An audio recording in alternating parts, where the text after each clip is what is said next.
जय हिंद, जय भारत, जय छत्तीसगढ़। स्वागत है आप सभी का एजुकेशन हब में। आप पिछली कक्षा में हमने पुष्यभूति वर्धन वंश के बारे में पढ़ा था, उसे आगे के क्लासेस में मतलब आज देखेंगे हर्षवर्धन के बारे में। हर्षवर्धन के बारे में पिछले क्लास में भी थोड़ा सा देखा थे हम लोगों ने। हर्षवर्धन के जो दरबारी कवि थे, उनके दरबार के जो मुख्य कवि थे, दरबारी कवि जिन्हें कहा जाता है, मतलब एक ना पोएट को रखा लिया जाता है कवि को, और उसे दरबार के मतलब मुख्य कवि के रूप में स्थापित कर दिया जाता है। एक पोस्ट निकाल दिया जाता है दरबारी कवि का, उसे दरबारी कवि कहते हैं। कविताएं वगैरह लिखते हैं राजा के बारे में, राजा का बखान करते हैं। ठीक है, तो हर्षवर्धन के दरबारी कवि का नाम था बाण भट्ट। ठीक है, बाण भट्ट जो थे बहुत ही प्रमुख और प्रसिद्ध हैं। इन्होंने दो प्रमुख रचनाएं की थी, बहुत सारी रचनाएं की थी, लेकिन इनकी दो प्रमुख रचनाएं हैं। ठीक है, दो रचनाएं बहुत ज़्यादा इनका फेमस है। इसमें पहला है इनका कादम्बरी और दूसरा है हर्षचरित्र। ठीक है, कादम्बरी जो है यह भी संस्कृत का है और हर्षचरित्र यह भी संस्कृत का है। हर्षचरित्र जो है वह सम्राट हर्षवर्धन के बारे में, उनका जीवन के बारे में बताता है। ठीक है, हर्षवर्धन को इसमें शिलादित्य के नाम से बताया गया है। ठीक है, हर्षवर्धन का दूसरा नाम क्या था? शिलादित्य था। ठीक है, या फिर इसे शिलादित्य के नाम से इसमें बताया गया है। भारत का जो अंतिम हिंदू सम्राट था, उसे हर्षवर्धन जी को अंतिम हिंदू सम्राट के रूप में जाना जाता है। आप लोग कहेंगे कि ऐसा कैसे, जबकि हिंदू सम्राट तो और बहुत सारे हुए थे। खुद छत्रपति शिवाजी महाराज मराठा एम्पायर भले मुख्य रूप से कहा जाता है, लेकिन है तो एक हिंदू ही। ठीक है, लेकिन ऐसा कैसे इसमें अंतिम हिंदू सम्राट कह दिया गया? तो देखिए, ऐसा है कि उसमें जो हर्षवर्धन थे वे काफ़ी ब्रॉड लेवल के थे। छत्रपति शिवाजी महाराज भी बहुत ही ब्रॉड उनका साम्राज्य था, लेकिन हर्षवर्धन जो थे वो एक मतलब उस टाइम के जो ये प्राचीन काल के मतलब जो थे महान सम्राटों में सबसे अंतिम महान सम्राट थे। इनके बाद जो है वंश जो है जितने भी साम्राज्य थे छोटे छोटे टुकड़ों में, सामंतों में टूट गया था। बहुत सारे प्रमुख नए नए वंश इस समय राजवंश हुए थे इनके बाद, लेकिन वो सब जो थे छोटे छोटे अपने स्तर पर थे। बहुत बड़ा जैसे कि अटक से लेकर कटक तक वाला जो क्षेत्र था, वैसे टाइप से कोई इनका साम्राज्य नहीं था। ठीक है, इनका भी साम्राज्य जो था हर्षवर्धन का, ये भी काफ़ी बड़ा था। ठीक है, इसलिए इनको अंतिम हिंदू सम्राट कहा गया। ठीक है, उसके बाद बहुत सारे जो विदेशी आक्रांताएं थे आने भी शुरू हो चुके थे। ठीक है, चीनी राजा जो थे उन्होंने अपना राजदूत भेजा था। ठीक है, चीनी राजा जो थे उस समय के, वो तत्कालीन चीनी राजा, उन्होंने अपना राजदूत भारत में भेजा था, और उस समय हर्षवर्धन यहाँ के शासक थे। चोर डाकू जो थे उस समय इनका बोलबाला था। चोर और डाकुओं का उस समय मतलब दे दनादन लूट लेकर भाग जाते थे। ठीक है, कोई इस पर मतलब बहुत ज़्यादा कार्रवाई उस समय नहीं थे, मतलब इस चीज़ों में थोड़े से ढीले थे। सूती वस्त्र का केंद्र जो था उस समय मथुरा था। जैसे कि अभी अहमदाबाद, सूरत जो है वह वस्त्र उद्योग के लिए काफ़ी जाना जाता है। ठीक है, मैनचेस्टर कहा जाता है भारत को उसे। उसी प्रकार से उस समय जो था हर्षवर्धन के काल में, यानी कि वर्धन वंश पुष्यभूति टाइम के काल में, तो उस समय जो है मथुरा जो है सूती वस्त्र उद्योग का केंद्र था। चीनी यात्री जो थे ह्वेनसांग जो थे, जिन्हें यात्रियों का राजकुमार कहा जाता है, वो उस समय भारत आए थे।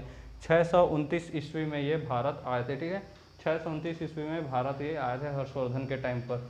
तत्कालिक जो नालंदा के कुलपति थे उनका नाम शिलभद्र था। ठीक है, क्या था? शिलभद्र जो थे उस समय जब ह्वेनसांग और हर्षवर्धन थे उस समय जो नालंदा विश्वविद्यालय थे, नालंदा यूनिवर्सिटी, वहाँ के जो कुलपति थे वो शिलभद्र थे। ठीक है, शिलभद्र नाम के जो थे व्यक्ति, वे काफ़ी मतलब पहुँचे हुए और बड़े विद्वान व्यक्ति थे, और इन्हें कुलपति के पद पर भी ये आसीन थे।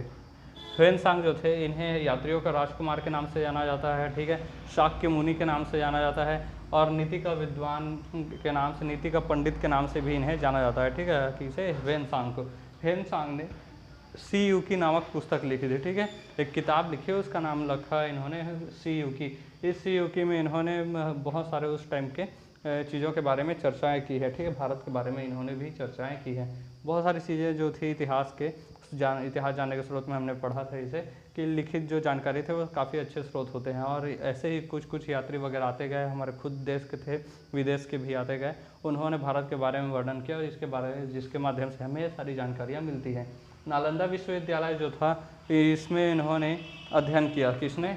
ह्वेनसांग ने नालंदा विश्वविद्यालय में अध्ययन किया, और साथ ही साथ फिर अध्ययन करने के बाद जब इनकी डिग्री कंप्लीट हो गई, तो यही फिर ये अध्यापन भी कराने लगे। पहले स्टूडेंट थे उसी कॉलेज के, अब उसी कॉलेज में फिर मतलब ये और पढ़ाने भी लगे, प्रोफेसर हो गए उसी यूनिवर्सिटी में। ठीक है, जैसे आप लोग के कॉलेज में होता है ना, वहाँ बहुत सारे लोग उसी कॉलेज में पढ़ा रहे हैं, उसी यूनिवर्सिटी में, फिर कहीं वहाँ उसकी जॉब लग जाए, ऐसे टाइप से, तो इनके साथ हुआ था।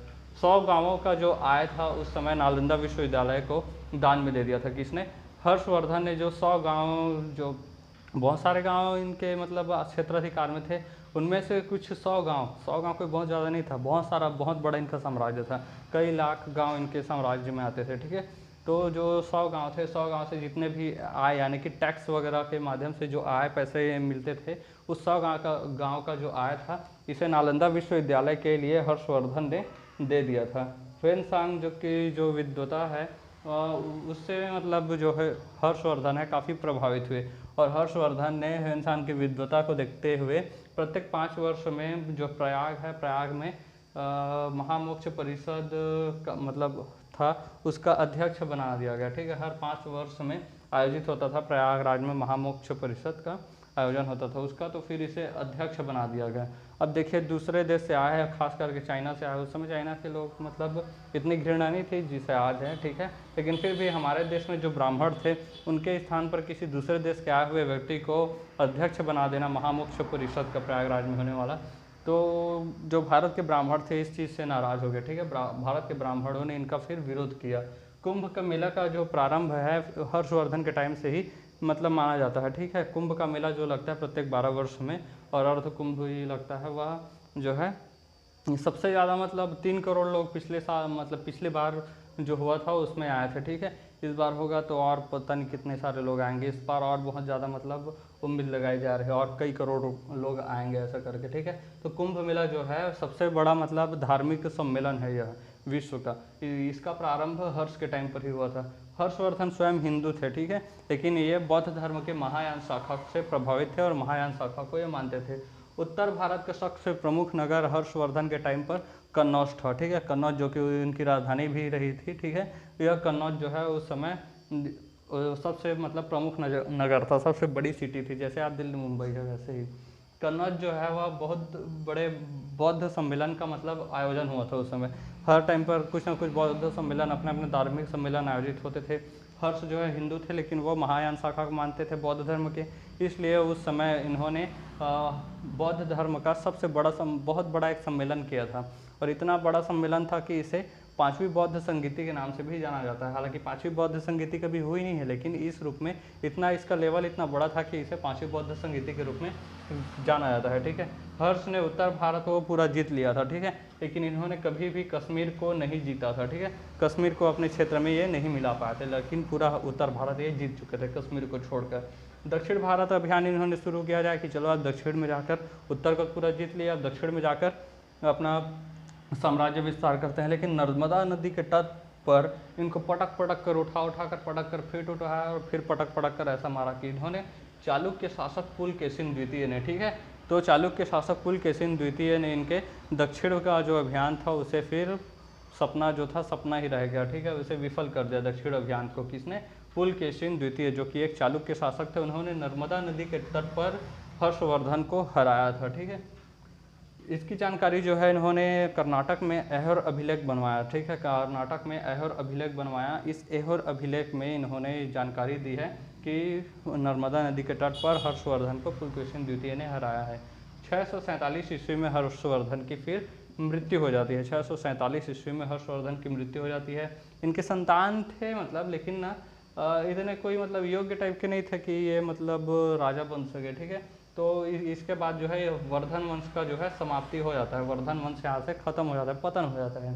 तो इनके मृत्यु के पश्चात जो है राजनीतिक शून्य की स्थिति आ गई थी, राजनीतिक सन्नाटा आ गया था, क्योंकि गुप्त वंश के खत्म होने के पश्चात जो है बहुत सारे छोटे छोटे मतलब सामंत जो है अलग होने लगे थे, और उन्हीं अलग होते हुए सामंतों में से सबसे बड़े पुष्यभूति थे। इन्होंने वर्धन वंश या पुष्यभूति वंश का निर्माण किया था। लेकिन इसके बाद जब हर्षवर्धन के बाद जब ये टूटने लगा तो पूरी तरह से टूट गया, और पूरा उत्तर भारत में राजनीतिक शून्य की स्थिति आ गई। दक्षिण में तो अभी भी चोल चेर पांड्य ये सब थे, ठीक है, तो राजनीतिक शून्य या फिर इसे युग परिवर्तन का भी काल कहा जाता है, क्योंकि इसके बाद विदेशी आक्रमणकारियों ने भी आक्रमण किया था 7 से 8वीं सदी में, ठीक है। संस्कृत का महाविद्वान थे ये, जिन्होंने खुद मतलब एक कवि थे, ब्राह्मण थे, फिर इन्होंने बहुत सारी रचनाएं भी की थी, राजतरंगिणी वगैरह, ठीक है। ये खुद एक संस्कृत के महाविद्वान थे, ठीक है। अंतिम ये महाविद्वान थे संस्कृत के, ऐसे सम्राट जो संस्कृत भी जानते हो और महान विद्वान थे। संस्कृत के महान विद्वान होते हुए ये मतलब संस्कृत के अंतिम महान विद्वान थे, जो कि एक सम्राट भी थे। कन्नौज पर फिर इसके बाद यशोवर्मन का शासन हुआ। यशोवर्मन का शासन फिर अगला हुआ था। ठीक है, अगले क्लास में हम लोग पढ़ेंगे संगम काल के बारे में, जिसमें चेर, चोल, पांडे इन सब के बारे में पढ़ेंगे। चोल अम्पायर के बारे में। चोल अम्पायर जो है 2-3 बार उदय हुआ है। 1500 वर्षों तक यह टिका रहा किसी न किसी रूप में, पहले सामंत के रूप में, दास के रूप में, फिर खुद मतलब अपना साम्राज्य विस्तार के लिए बहुत बड़ा, मतलब बहुत भारतीय इतिहास का बहुत मतलब महत्वपूर्ण रहा है, जो दक्षिण भारत के चेर, चोल और पांडे हैं। ठीक है, तो संगम काल के बारे में नेक्स्ट क्लास में पढ़ेंगे नेक्स्ट क्लास में। तब तक के लिए जय हिंद।